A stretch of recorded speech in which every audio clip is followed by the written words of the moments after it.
words, listen carefully, phrase is a group of words that make sense but not a complete sentence.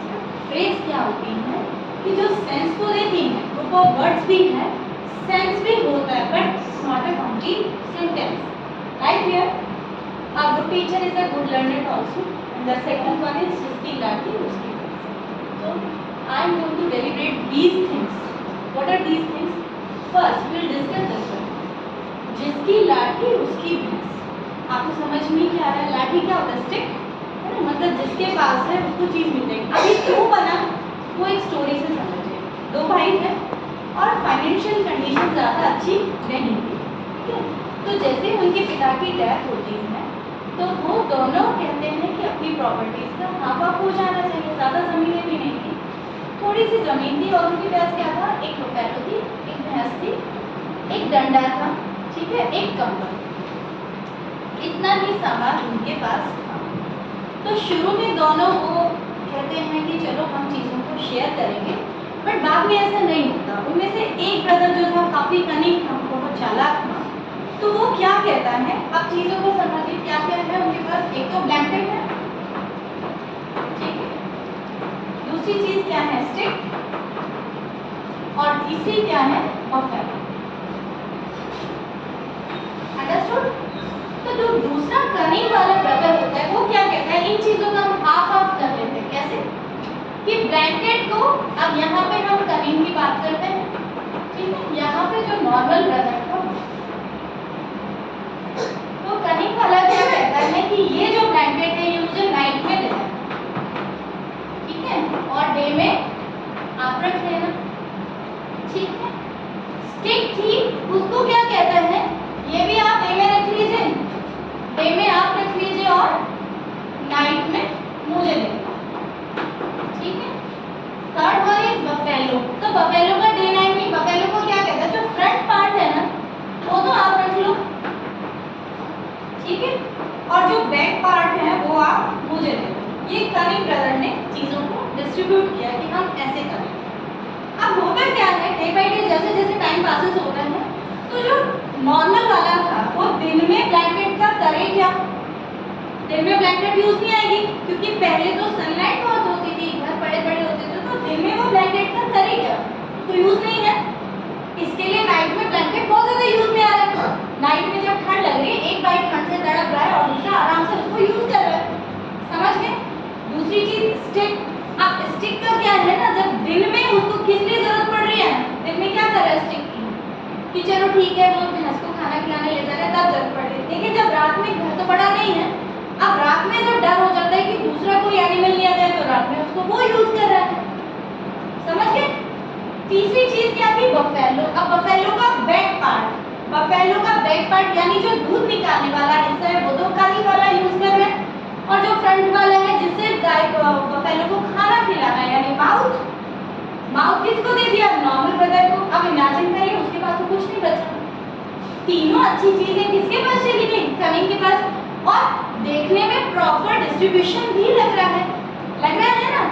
अब ऐसा चलता रहा कुछ time तक. फिर जो ये ब्रदर है ये क्या बोलता है कि अपने एक दोस्त के पास जाता है, जो कहते हैं यार मेरे साथ ऐसे ऐसे हो रहा है, मेरा अपना भाई मेरे साथ ऐसे ऐसे कर रहा है. तो वो उसे एक प्लान समझाता है. क्या करता है? जब दिन होती है तो दिन में ब्लैंकेट उसका होता है और दिन में वो ब्लैंकेट को धो देता है. ठीक है. क्या किया? ब्लैंकेट को धो दिया, पानी हो गया. फिर स्टिक का क्या करता है? स्टिक को जैसे ही वो बफेलो का शाम को दूध निकालने आता है, ठीक है, फ्रंट पार्ट किसका था? नॉर्मल का, जिससे वो बफेलो को खाना खिला रहा था, और पीछे वाला पार्ट किसका था? जिससे दूध निकालना वो कनिंग वाले का था. तो जैसे ही वो दूध निकालने जाता बफेलो के पास, वो फ्रंट पार्ट में बफेलो की स्टिक मार देगा. दूध नहीं देगा. एक बार बफेलो को मार देगा दूध नहीं देगी. ऐसा फिर वो 3-4 डेज करता है. 3-4 डेज जब करता है तो कनिंग वाले को समझ में आ गया कि मेरे भाई को मेरी जो चालाकी थी वो भी समझ में आ चुकी है. तो फिर क्या हुआ? जैसे ही वो बफेलो को स्टिक मारता है और बफेलो दूध दे उसको नहीं देती, तो बफेलो किसकी हो गई? जिसके पास स्टिक है. समझ गए? तो ऐसे ये फ्रेज बनी कि जिसकी लाठी उसकी भैंस. समझ रहे कैसे बनी है? और दोनों का कनिंग नेचर समझ में आया कि बड़े वाले भाई का कनिंग नेचर कितना ज्यादा था. तो तो ऐसे बेवकूफ ना बनाया जाए और इससे बचना भी है। ये आपका था जिसकी लाठी second one is a good teacher is a good learner also. एक बार दो टीचर होते हैं, उनको प्रिंसिपल बुलाते हैं या दो पुपिल भी हो सकते हैं, शिष्य को टीचर बुलाते हैं। तो वो दोनों को किसके पास भेजते हैं? कुम्हार के पास, जो घड़ा बनाता है ना। तो वो भेजते हैं और वो बहुत अच्छे स्टूडेंट्स होते हैं। पहले स्टूडेंट को जब वो भेजता है कुछ टाइम के लिए, टीचर कहता है कि आप जाइए उस कुम्हार को स्टडी सिखाइए, वॉटेवर कुछ भी उसको पढ़ना सिखा दीजिए। पहले स्टूडेंट्स की भी ड्यूटी रखती थी कि आप पुअर विलेजेस में जाके पुअर लोगों को पढ़ा दीजिए, जो बड़े स्टूडेंट। तो क्या होता है, वो जाते हैं पढ़ाने, है ना, नहीं पढ़ पाते, कुम्हार नहीं पढ़ पाते, फिर वो दूसरे स्टूडेंट को भेजते हैं और उनको कहते हैं कि आप पहला वाला नहीं कर पाया, आप कोशिश करिए, ठीक है। तो दूसरे वाले को भेजते हैं, फिर भी कुम्हार नहीं पढ़ पाया। अब लास्ट में टीचर अपने दोनों पुपिल्स को, दोनों शिष्य को बुलाते हैं और फिर कहते हैं कि जो पहले वाला मेरा पुपिल है, पहले वाला मेरा शिष्य है, he is better than you, वो आपसे अच्छा है, ठीक है। अब दोनों पुपिल कहते हैं कि हम दोनों ही नहीं सिखा पाए और आपने उसको बेटर कैसे कह दिया? कुम्हार को तो पढ़ना वो भी नहीं सिखा पाया और मैं भी नहीं सिखा पाया, तो आपने कैसे कहा?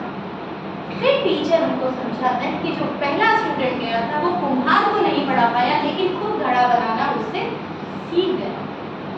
समझ में आ रही मेरी बात? क्या बोला उन्होंने कि जो पहला स्टूडेंट गया था वो कुम्हार को पढ़ाने गया था, लेकिन कुम्हार नहीं पढ़ पाया और वो खुद घड़ा बनाना सीख गया। जबकि सेकंड स्टूडेंट के साथ ऐसा नहीं हुआ, ना तो वो कुम्हार को पढ़ा पाया, ना वो खुद घड़ा बनाना सीख गया।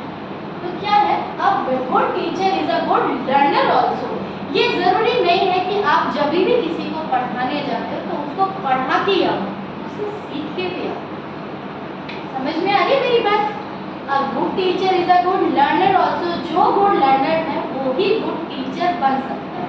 टीचर, डॉक्टर, कुछ भी, आपको एवरी डे अपने जूनियर से भी कुछ सीखना चाहिए, जो भी आगे गुड लर्नर, गुड टीचर बन सकता है, ठीक है। जो गुड लर्नर है वही गुड टीचर भी है। अंडरस्टूड? समझ आया बेटा?